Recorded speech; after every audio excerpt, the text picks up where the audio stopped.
Hello students, let me ask you some questions. Do you want to increase your analyzing capacity?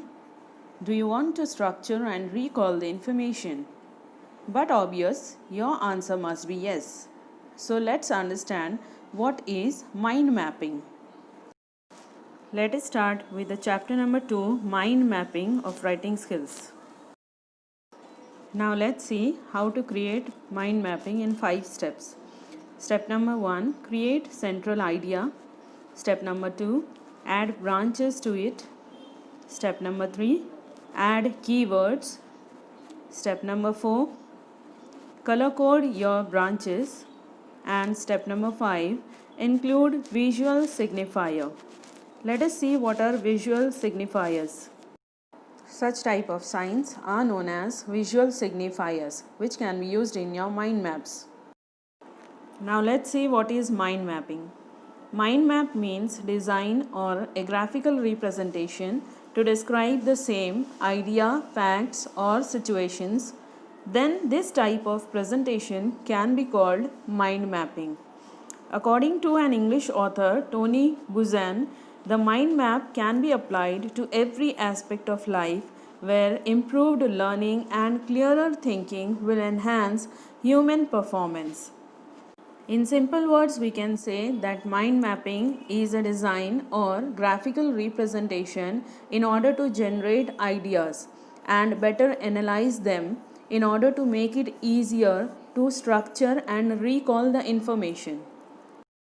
Now, many a times it happens that when we think about any idea, we create many thoughts at a time. Suppose if I think something about a particular or specific idea or concept, I will create many thoughts about it. But it will not be same with you. You might have some different thoughts about the same idea which I have thought. Like for example, you have seen in these two pictures. Now let's take an example. When I speak about a concept, marketing, what other ideas are you getting in your mind? Let's see.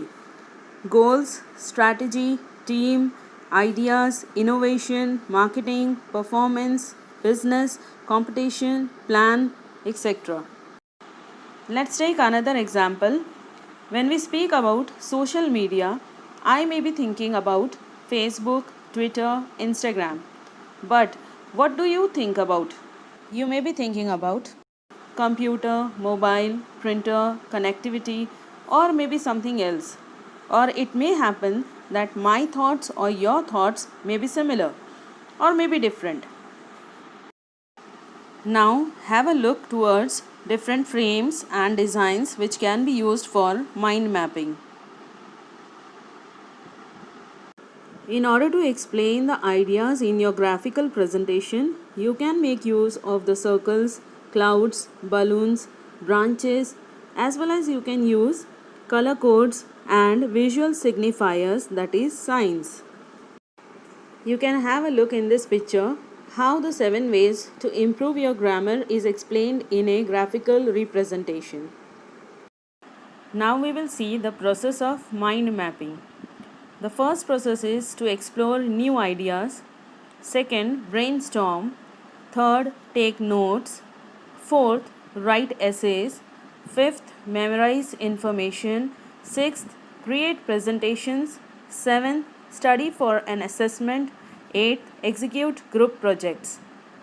This process helps the students to understand the new ideas better, to let their thoughts flow freely, to focus on the keywords and ideas, and also to activate many levels of brains, and also to create presentations, to study for an assessment or do group projects. Let us have a look on the question which is given in your textbook. Develop a mind mapping frame or design to show the development in your personality seen within yourself in the last 5 years. You can take the help of the following points in order to develop each of them into further branches. The points are as follows: development in physics, self-learning process, communication skills, social awareness, and family responsibility. Now here is a solution for the same question. You can see that the heading is given personality seen within yourself in the last 5 years. Along with that, we will see that the main idea or the concept about personality is written or explained in a rectangular box, and the other points, that is physics, self-learning, communication skills, social awareness and family responsibility, are explained in the clouds. And you can also add your own other points. Further, you can add more branches to each cloud and explain the concept or the ideas with the help of the signs. Here is a question for your assignment. Complete the given blank spaces or balloons with your ideas in the figure that describes your basic preparation for the HSC board examination. Hope you all have understood the concept. Thank you.